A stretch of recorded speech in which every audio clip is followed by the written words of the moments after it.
En accueillant le prestigieux congrès panafricain 2025, Accra, capitale du Ghana, pays qui a vu naître Kwame Nkrumah, l'une des figures les plus marquantes du panafricanisme, l'Afrique a renouvelé son message et son désir d'unité. Misant sur sa jeunesse qu'elle désigne comme moteur de cette transformation, le continent noir entend parler d'une même voix. 80 années après les premières idées panafricanistes, l'Afrique a enclenché sa marche vers l'innovation digitale, la création des opportunités avec des peuples libérés de toute domination coloniale. La jeunesse africaine, dans sa majorité, doit être consciente du rôle qu'elle a à jouer dans sa conquête de la souveraineté de ses peuples, toute chose qui justifie l'appel du président ghanéen à leur endroit, d'autant plus qu'elle représente 60% de la population du continent. À cette occasion, certaines personnalités dont l'engagement a connu un retentissement au niveau mondial ont été honorées.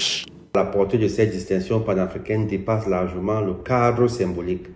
Elle représente d'abord une reconnaissance continentale en Afrique du travail que je mène depuis des années. N'oublions pas que c'est depuis 2016 que je suis dans ce secteur d'activité.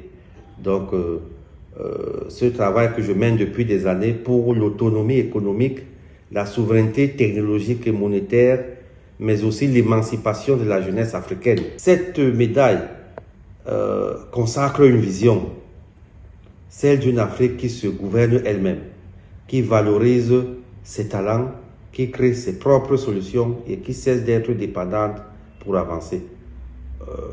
C'est malheureux de constater qu'aujourd'hui en Afrique, on dépend encore même de la nourriture. On achète le riz ailleurs, n'est-ce pas? On importe des technologies, mais même en les important, la jeunesse ne veut pas encore s'en approprier. J'invite tous les jeunes qui vont étudier en Europe que après avoir étudié, revenez développer votre continent parce que ce continent vous appartient et il n'y a que vous, il n'y a que nous, la jeunesse, qui pouvons le développer. La souveraineté monétaire étant l'un des piliers fondamentaux de la libération de l'économie africaine, certains dignes fils d'Afrique, à l'instar d'Émile Parfait Simbe, se sont engagés aux côtés de plusieurs États dans la tokenisation de leurs richesses. Fervent défenseur d'une Afrique décolonisée et décomplexée, il promeut une souveraineté en matière de technologie et monétaire. En tant qu'ambassadeur de cette vision, il mesure à travers sa reconnaissance le poids de sa nouvelle mission. Au-delà, n'est-ce pas, de l'honneur personnel, j'y vois un signal fort, un signal très fort, celui d'une Afrique qui reconnaît et valorise ses propres bâtisseurs. Je suis ravi de savoir que de mon vivant, c'est un pays comme celui-ci, le Ghana, peuvent reconnaître le travail que j'abats au quotidien. La cérémonie a été présidée par le président, son Excellence John Dramani Mahama, et je suis ravi de savoir que sur sa terre, dans son pays, il reconnaît les efforts que fournissent les bâtisseurs de l'Afrique comme nous. Pour moi, c'est un signal très fort, celui d'une Afrique, n'est-ce pas, qui reconnaît et valorise ses propres bâtisseurs, ses innovateurs et tous ceux qui travaillent pour sa souveraineté et son déploiement économique. Cette médaille me rappelle que chaque action que nous posons, chaque projet que nous portons contribue à écrire une nouvelle page de notre histoire collective.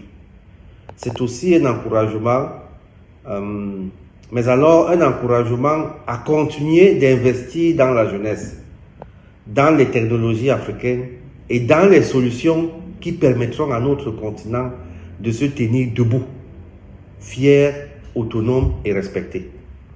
Enfin, je reçois cette distinction comme un devoir renouvelé, un sentiment du devoir accompli, celui de poursuivre avec encore plus de rigueur et de détermination, n'est-ce pas, la mission qui est la nôtre, la mission qui est la mienne, parce que chaque Africain a une mission bien précise pour son continent, bâtir une Afrique puissante, unie et tournée vers l'avenir.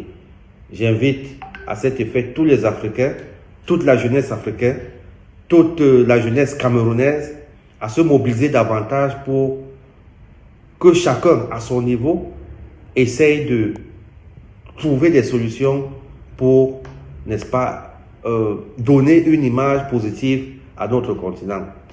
Le processus d'unité de l'Afrique est donc en marche, à chacun de jouer sa partition.